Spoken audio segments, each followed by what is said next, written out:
विवेकानंद की जब भी बात होती है तो अमेरिका के शिकागो की धर्म संसद में साल 1893 में दिए गए भाषण की चर्चा जरूर होती है। ये वो भाषण है जिसने पूरी दुनिया के सामने भारत को एक मजबूत छवि के साथ पेश किया, लेकिन भाषण में उन्होंने क्या कहा यह कम ही लोग बता पाते हैं। आज के इस वीडियो में हम जानेंगे कि विवेकानंद जी उस समय भाषण में क्या कहे, चूँकि उन्होंने अंग्रेजी में कहा था और आज हम आपको हिंदी में बताएंगे। तो आइए जानते हैं। जानने से पहले एक छोटी सी विनम्र सी आग्रह है कि अभी तक आप हमारा इस चैनल अध्यात्म इंडिया को सब्सक्राइब नहीं किए हैं तो आज ही कर लीजिए, क्योंकि इस तरह का वीडियो मैं बराबर लाते रहता हूँ।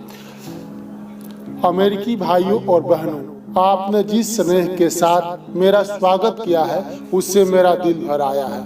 मैं दुनिया की सबसे पुरानी संत परंपरा और सभी धर्मों की जननी की तरफ से धन्यवाद देता हूँ। सभी जातियों और संप्रदायों के लाखों करोड़ों हिंदुओं की तरफ से आपका आभार व्यक्त करता हूँ। मैं इस मंच पर बोलने वाले कुछ वक्ताओं का भी धन्यवाद करना चाहता हूँ, जिन्होंने यह जाहिर किया कि दुनिया में सहिष्णुता का विचार पूरब के देशों से फैला है। मुझे गर्व है कि मैं उस धर्म से हूँ जिसने दुनिया को सहिष्णुता और सार्वभौमिक स्वीकृति का पाठ पढ़ाया है। हम सिर्फ सार्वभौमिक सहिष्णुता पर ही विश्वास नहीं करते, बल्कि हम सभी धर्मों को सच के रूप में स्वीकार करते हैं।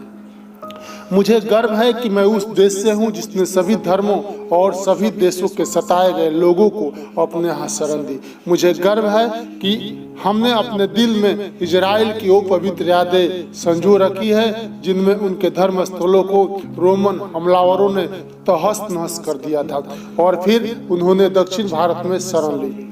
मुझे गर्व है कि मैं एक ऐसे धर्म से हूँ जिसने पारसी धर्म के लोगों को शरण दी और लगातार अब भी उनकी मदद कर रहा है। मैं इस मौके पर वह श्लोक सुनाना चाहता हूँ जो मैंने बचपन से याद किया और जिसे रोज करोड़ों लोग दोहराते हैं। जिस तरह अलग अलग जगहों से निकली नदियाँ अलग अलग रास्तों से होकर आखिरकार समुद्र में मिल जाती हैं, ठीक उसी तरह मनुष्य अपनी इच्छा से अलग अलग रास्ते चुनता है। ये रास्ते देखने में भले ही अलग अलग लगते हैं, लेकिन ये सब ईश्वर तक ही जाते हैं। मौजूदा सम्मेलन, जो कि आज तक की सबसे पवित्र सभाओं में से है, वह अपने आप में गीता में कहे गए इस उपदेश का इसका प्रमाण है। जो भी मुझ तक आता है, चाहे कैसा भी हो, मैं उस तक पहुंचता हूं। लोग अलग अलग रास्ते चुनते हैं, परेशानियां झेलते हैं, लेकिन आखिर में मुझ तक पहुंचते हैं। सांप्रदायिकता, कट्टरता और इसके भयानक वंशजों के धार्मिक हट ने लंबे समय से इस खूबसूरत धरती को जकड़ रखा है। उन्होंने इस धरती को हिंसा से भर दिया है और कितने ही बार यह धरती खून से लाल हो चुकी है।